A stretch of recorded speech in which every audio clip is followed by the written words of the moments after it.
खास कार्यक्रम में आपका स्वागत है और आपके साथ मैं हूं देवाशीष कुमार। बिहार में चुनाव के तारीखों की घोषणा हो गई है। जी हां, 10 नवंबर को परिणाम भी आ जाएंगे। सबसे बड़ा सवाल बिहार का मुख्यमंत्री कौन होगा। इस कार्यक्रम में हम लगातार जनता से जुड़ रहे हैं और जानने की कोशिश कर रहे हैं। लेकिन मुख्यमंत्री कोई भी हो, बिहार में विकास की बात होना बहुत ज्यादा जरूरी है।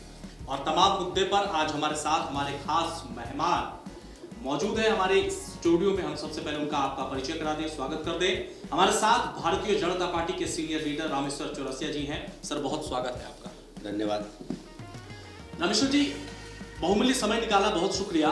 लेकिन सवाल भी आज बहुत हैं। मुझे ये बता दीजिए कि तारीखों की घोषणा हो गई है, किस तरह से देखते हैं और क्या कुछ कहेंगे घोषणा होने के बाद। देखिए, कोरोना काल में पहला चुनाव हो रहा है। ये चुनाव एक चुनौती भी है, क्योंकि चुनाव आयोग के लिए भी, राजनीतिक दलों के लिए भी और जनता के लिए भी, क्योंकि विषम परिस्थितियों में भी हम अपने लोकतंत्र को जीवित रख रहे हैं, कायम रख रहे हैं और ये और सशक्त हो इसकी कोशिश कर रहे हैं। एक बहुत बड़ी उपलब्धि है जी।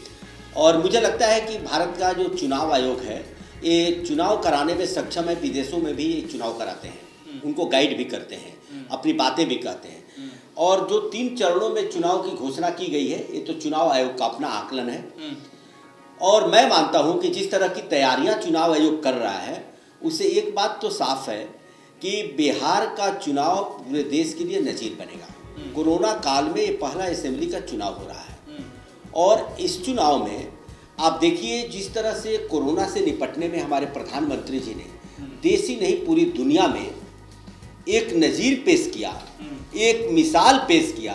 और ये पहली बार हुआ कि भारत जैसा देश, सबसे बड़ा लोकतंत्र है, उन विकसित देशों के लिए भी कोरोना काल में दवा से लेकर के पीपी किट और बाकी चीज़ों का सप्लाई किया।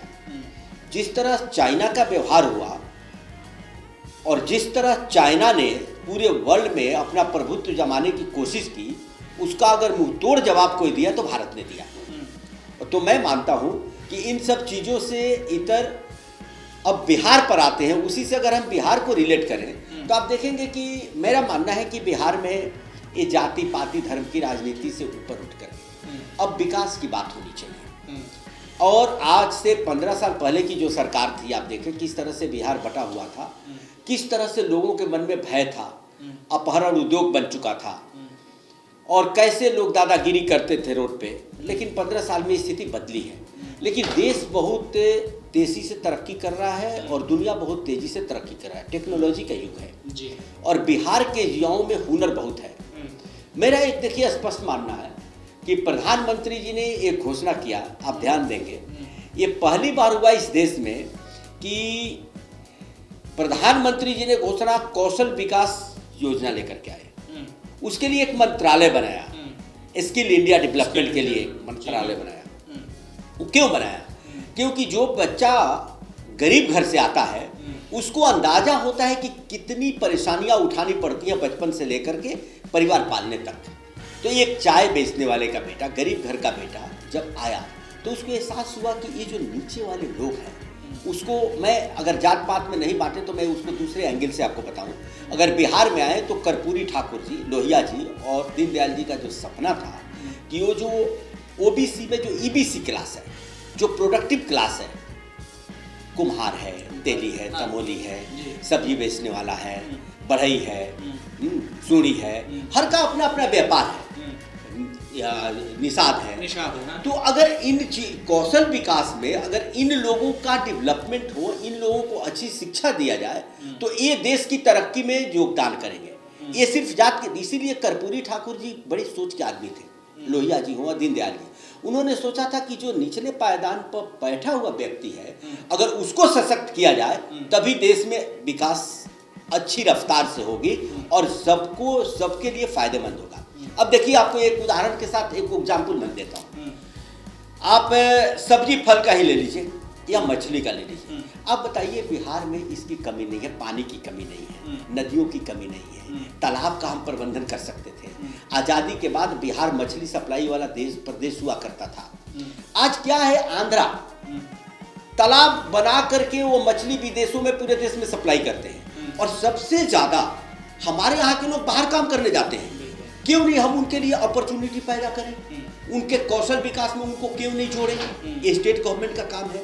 तो मेरा सपना इस तरह का है कि हर व्यक्ति को यहाँ काम मिले और ऐसा प्रोडक्शन है क्वालिटी वाला कि उस मछली का हम एक्सपोर्ट कर सकें। आप देखिए महाराष्ट्र जहाँ पानी की कमी होती है, सूखा पड़ता है, वहाँ के किसान भी अपॉर्चुनिटी मिला और क्या करते वो, एक फूल ले लीजिए जो 1 रुपया का यहाँ हो, यूरोप में $1 का बिकता है साहब। आप आम ले लीजिए, सब्जियां ले लीजिए। तो ये काम अगर हम यहाँ शुरुआत कर दें लोकल लेवल पे मूर्तियां बनाने रमेश जी, यहाँ मैं आपको रोकना चाहूँगा। आप ये कह रहे हैं कि यहाँ पर ये होना चाहिए, ये चीज़ हम लोग कर सकते हैं, लेकिन समय तो आपको मिला था। नहीं, मैं मानता हूँ कि जो कौशल विकास में प्रधानमंत्री जी का सपना है, उस सपने को सीरियसली किसी सरकार ने लिया नहीं। ये मैं आता हूँ उस परिवार से, गांव से, मेरे जहन में है।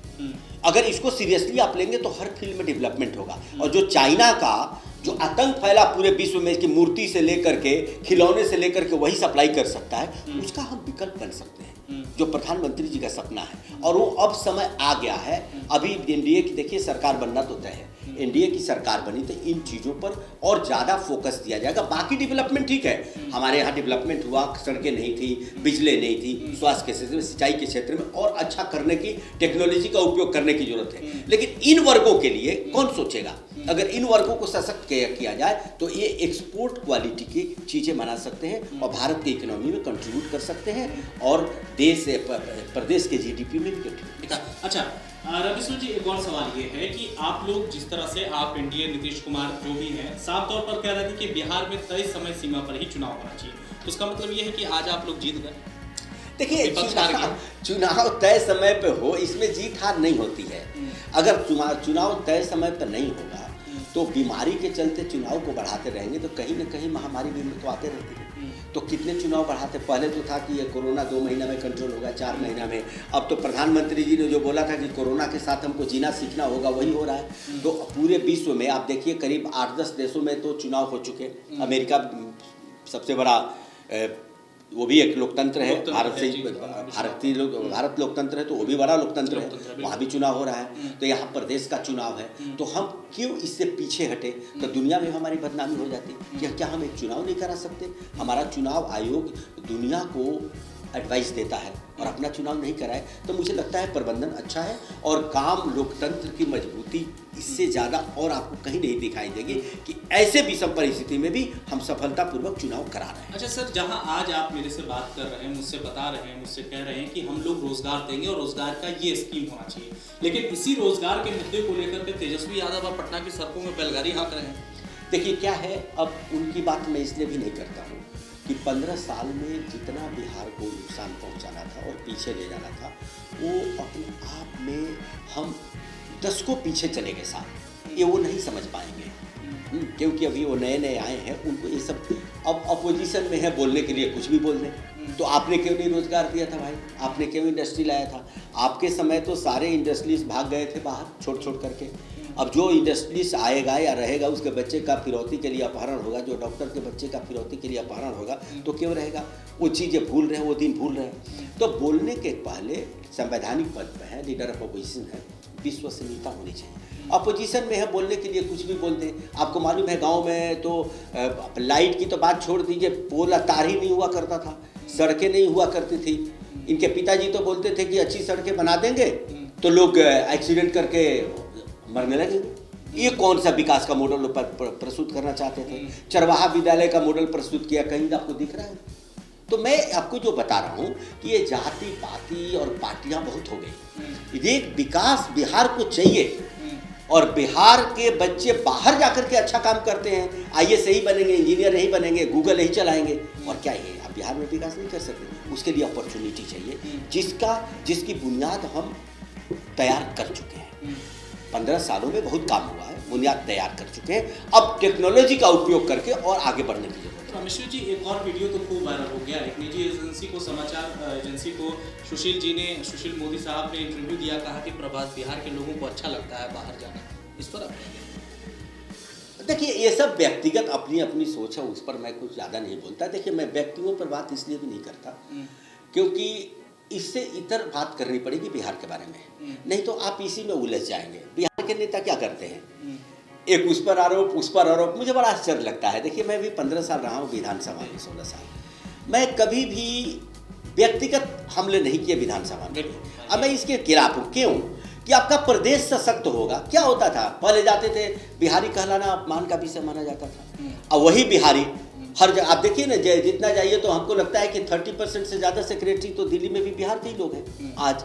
तो वो इंस्टीट्यूशन कहाँ चले गए, कहाँ गया वो साइंस कॉलेज, कहाँ गया पटना यूनिवर्सिटी का वो रुतबा। तो उन सब चीज़ों को आप ध्वस्त किए थे 15 साल, तो उसको बहाल करने में भी समय लगता है।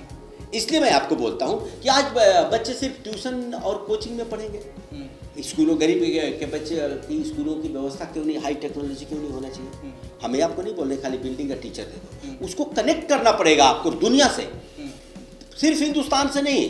आज एजुकेशन को, हेल्थ को दुनिया से कनेक्ट करना पड़ेगा। घर कैसे बैठे एजुकेशन कैसे मिल सकता है, इन चीज़ों पर सोचना पड़ेगा। और बिहार के बच्चे ही दुनिया में कर रहे हैं, यहाँ क्यों नहीं करेंगे? हमें ये अपॉर्चुनिटी और ये सोच विकसित करनी चाहिए। एक अंतिम सवाल, अब मात्र 1.5 महीने का वक्त बचा है, बिहार के चुनावों की तारीखों की भी घोषणा हो गई है। भारतीय जनता पार्टी किस तरह से रणनीति बना रही है? क्या कुछ आप लोगों की प्लानिंग है कि आप ज़्यादा से ज़्यादा सीट ला सकें? देखिए, एक बात तो आप मानते हैं कि भारतीय जनता पार्टी नरेंद्र भाई मोदी जी के नेतृत्व में और हमारे पूर्व अध्यक्ष अमित शाह जी के नेतृत्व में, आज नड्डा जी के नेतृत्व में, हम 3.5 करोड़ मेंबरशिप की पार्टी से आज 15 करोड़ मेंबरशिप की बन गए हैं। 10 करोड़ 11 करोड़ तो अमित शाह जी के रहते पहुंच गए थे, नड्डा जी आए तो अब 15 करोड़ तक हो गए। जिस पार्टी के पास 15 करोड़ कार्यकर्ता हो, अब 7-7.5 लाख बूथ है हिंदुस्तान में, 15 करोड़ को डिवाइड कर दी तो हर बूथ पर हमारे 200 कार्यकर्ता है। चुनाव कभी भी हो, हमारे कार्यकर्ता तो सालों भर तैयार रहते हैं। फरमान की जरूरत है। कोई भी योजना हम बनाते हैं, पब्लिक तक पहुंचाना है, गांव तक पहुंचाना है, घर तक पहुंचाना है, बूथ तक पहुंचाना है, हमारा कार्यकर्ता वहाँ तैयार है। पटना से हमारे प्रदेश अध्यक्ष जी नहीं जा करके करेंगे, हमारे प्रदेश के महामंत्री नहीं करेंगे दिल्ली से, लेकिन प्रदेश अध्यक्ष जी का फरमान जाएगा तो हमारा बूथ पर बैठा हुआ कार्यकर्ता जो 200 की फौज लेकर के हर घर घर में अपनी बातें फैला देगा। तो चुनाव के लिए हमेशा तैयार रहते हैं। और दूसरी बात आपको बता दूं, हिंदुस्तान में और पार्टियां भी करती हैं, उनके पास इतना बड़ा संगठन नहीं है, लेकिन उनको भी पता है कि हिंदुस्तान में हर माह में, हर साल में 2 बार चुनाव होने हैं। चूँकि हम राष्ट्रीय पार्टी हैं तो हम राष्ट्रीय पार्टी को हमेशा तैयार रहना पड़ता है। बिहार की रीजनल पार्टी हो, बिहार चुनाव के लिए तैयारी करेगी, आंध्रा वाली आंध्रा की करेगी, लेकिन हम राष्ट्रीय पार्टी हैं, हर जगह चुनाव लड़ते हैं, तो हम तो हमेशा के लिए तैयार रहते हैं। इसलिए हमें कोई परेशानी नहीं है। और मैं आपको आज बता रहा हूँ कि एनडीए जिस योजना को आज प्रधानमंत्री जी के जो फेस को लेकर के हम आगे चल रहे हैं, इनकी विश्वसनीयता ही नहीं बढ़ी है। भारत के लोग भी गर्व करते हैं कि विदेशों में भी हमारी साख बढ़ी है। नहीं तो पहले यूएस और अमेरिका के यूएस और अमेरिका के प्रेसिडेंट को देखा जाता था, फ्रांस के प्रेसिडेंट को, चाइना को देखा जाता था। अब पूरी दुनिया में जब मोदी जी जाते हैं तो सिर्फ मोदी जी को देखा जाता है। तो मैं मानता हूँ कि हमारे लिए एक गौरव की भी बात है। और इस बार 2/3 मेजॉरिटी से फिर एनडीए की सरकार बनेगी। और मैं कहता हूं कि आने वाले 5 साल में और तेजी से विकास होगा। कितने सीट जीतेंगे इस बार? 2/3 से कम नहीं जीतेंगे। 2/3 से बड़ी बात कह रहे हैं। बड़ी बात नहीं, आप देखेंगे, क्योंकि माहौल ऐसा बना है।